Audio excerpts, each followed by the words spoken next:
అనంత కరుణామయుడు అపార కృపాశీలుడైన అల్లాహ్ పేరుతో ప్రారంభిస్తున్నాను. సూర్య అత్తూర్ 27వ వివరణ 2వ రుకు.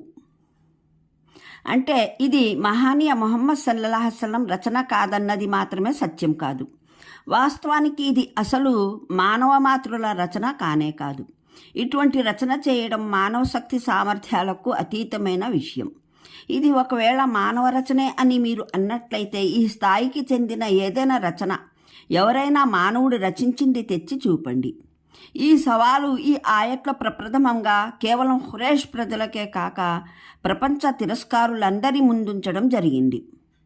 దీని తర్వాత 3 మార్లు మక్కా పుణ్యపురిలోనూ చివరగా మదీనా పవిత్ర నగరిలోనూ దీన్ని పునరుక్తం చేయడం జరిగింది. చూడండి 10వ సూరా యూనుస్ 38వ ఆయత్, 11 హూద్ 13 ఆయత్, 17 బనీ ఇస్రాయిల్ 88వ ఆయత్, 2 అల్-బఖ్రా 23వ ఆయత్. కానీ దీనికి సమాధానమిచ్చే సాహసం ఆనాడు ఎవ్వరూ చేయలేకపోయారు.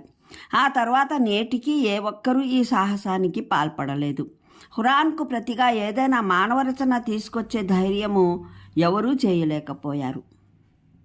కొందరు ఈ సవాలులోని వాస్తవికతను అర్థం చేసుకోలేకపోవడం చేత ఒక్క ఖురాన్ మాత్రమే కాదు, ఏ వ్యక్తి శైలిలోనూ మరో వ్యక్తి గద్యమైన రచించడం సాధ్యం కాదు అని అంటారు. Homer, Rumi, Shakespeare, Goethe, Ghalib, Tagore, Iqbal అందరూ ఈ సూత్రం రీత్యా అనుపమైన వారే. వారిని కాపీ చేసి వారిలాంటి రచననే చేయడం ఎవరి తరము కాదు. ఖురాన్ చేసే ఛాలెంజ్కి ఈ సమాధానం ఇచ్చేవారు వాస్తవానికి ఒక అపోహలో పడిపోయారు. ఫల్యాతు బి హదీసి మిస్లిహి అన్నదానికి అర్థం ఖురాన్ శైలిలో అలాంటిదే ఒక గ్రంథం రాసిపెట్టడం అని వారు అనుకుంటున్నారు. వాస్తవానికి దీని ఉద్దేశం స్టైల్లో పోలిక కాదు. ఆ స్థాయి, ఆ గొప్పతనం, ఆ టీవీ గల ఏదైనా గ్రంథం ఒక్క అరబీలోనే కాదు మరే ప్రపంచ భాషలోనైనా ఆ ప్రత్యేకతల రీత్యా ఖురాన్కు ప్రతిగా పరిగణించదగినది తీసుకురావాలన్నది. ఆ ప్రత్యేకతల రీత్యానే ఖురాన్ ఒక మహిమోపేత గ్రంథం.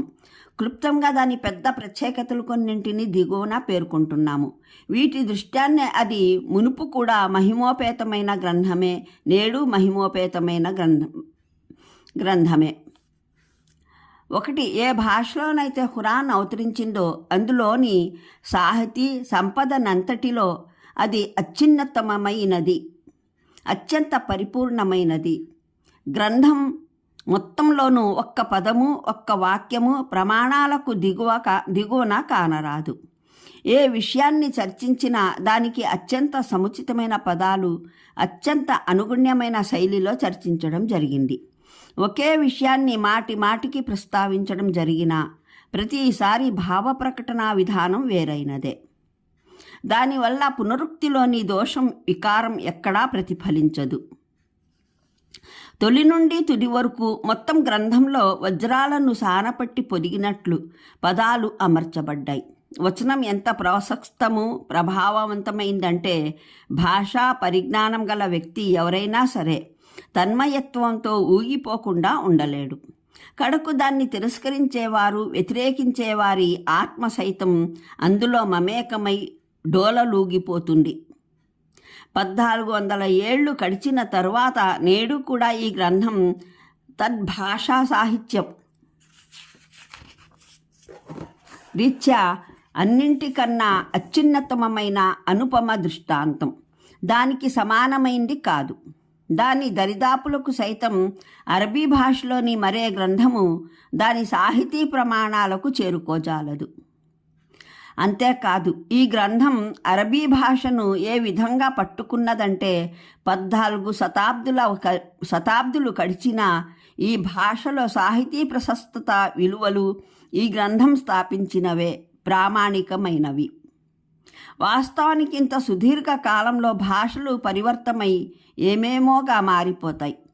ప్రపంచంలో ఏ భాషనైనా ఇంతటి సుదీర్ఘ కాలంలో దాని ఉచ్చారణ, రచన, నుడికారం, వ్యాకరణం వ్యాకరణం, భాష, పదప్రయోగం ఇత్యాది విషయాల్లో ఒకే స్థాయిలో సుస్థిరంగా నిలవగలిగింది లేనేలేదు. కానీ ఖురాన్ దాని శక్తి మూలంగానే అరబీ భాషను దాని స్థానం నుండి కదలనివ్వకపోవడం సాధ్యమైంది.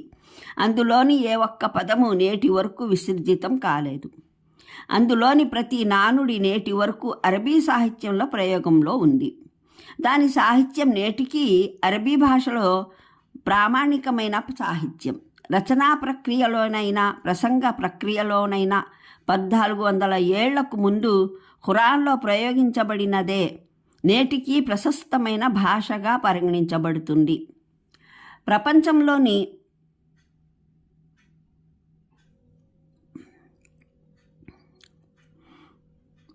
ప్రపంచంలోని ఏ భాషలోనైనా ఏ మానవ రచన అయినా ఈ స్థాయికి చెందిన రచన ఉందా? అది ప్రపంచంలోని ఏకైక గ్రంథం.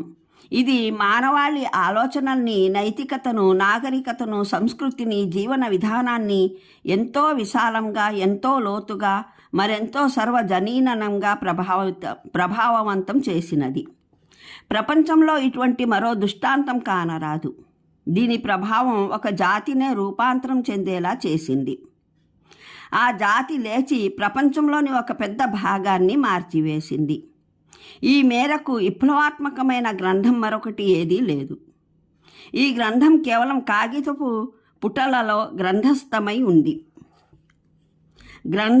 ఉండిపోలేదు.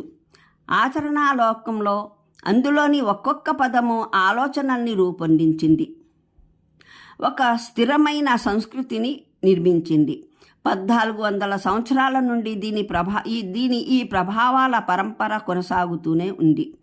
రోజు రోజుకు దీని ప్రభావాలు వ్యాప్తి చెందుతూనే ఉన్నాయి. ఇది చర్చించే విషయం సువిశాలమైన విషయం. దాని పరిధి అనాది నుండి అనంతం వరకు మొత్తం జగతిని ఆవరించి ఉంది. అది ఈ విశ్వ వ్యవస్థకు చెందిన వాస్తవికతను, దాని ఆదిని, దాని అంతాన్ని, దాని వ్యవస్థను, దాని నియమావళిని అన్నింటినీ చర్చిస్తుంది.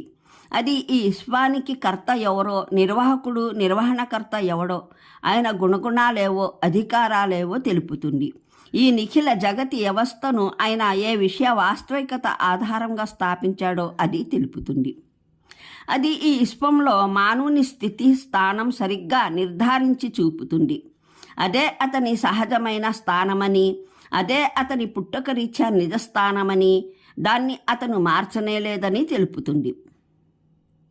ఈ స్థానం, ఈ స్థితి దృష్ట్యా మానవునికి సరైన సముచితమైన వాస్తవికతతో పూర్తిగా సామరస్యం చెందేటటువంటి ఆలోచన, ఆచరణల మార్గం ఏది అని, అలాగే వాస్తవికతతో ఘర్షణ పడే తప్పుడు మార్గాలేవి అన్న విషయము అది పరుస్తుంది. సరైన మార్గం సరైనదని, తప్పుడు దారులు తప్పైనవని తెలుపడానికి అది భూమి ఆకాశాలలోని ఒక్కొక్క వస్తువు ద్వారా, విశ్వ వ్యవస్థలోని ఒక్కొక్క కోణం ద్వారా, స్వయంగా మానవుని ఆంతర్యం ద్వారా, అతని ఉనికి ద్వారా, మానవ చరిత్ర ద్వారా అగణ్యమైన ఆధారాలు, నిదర్శనాలు ఎత్తి చూపుతుంది. దీనితో పాటు మానవుడు తప్పుడు మార్గాలకు ఎలా, ఏ కారణాల వల్ల గురవుతాడో, సదా ఒక్కటే అయినా ఒక్కటిగానే ఉండే సరైన దారి ఏ ఏ మార్గాల ద్వారా అతనికి అవగతం అవ్వగలదో, ఏ విధంగా అన్ని కాలాల్లోనూ అతనికి తెలుపడం జరుగుతూ వచ్చిందో కూడా అది చెబుతుంది. అది సరైన మార్గాన్ని కేవలం గుర్తించి వదిలిపెట్టదు. ఆ మార్గాన నడవటానికి ఒక పరిపూర్ణమైన జీవన వ్యవస్థ రూపకల్పన చేసి అందజేస్తుంది. అందులో నమ్మకాలు, నైతికత, ఆత్మ ప్రక్షాళన, ఆరాధనలు, సామాజిక వ్యవస్థ, సంస్కృతి, నాగరికతలు, ఆర్థిక, రాజకీయ, న్యాయ వ్యవస్థలు, చట్టం, ఒక్క మాటలో మానవ మనుగడకు సంబంధించిన ప్రతి కోణాన్ని గురించి ఒక అత్యంత సువ్యవస్థీకృతమైన నియమావళిని వివరిస్తుంది.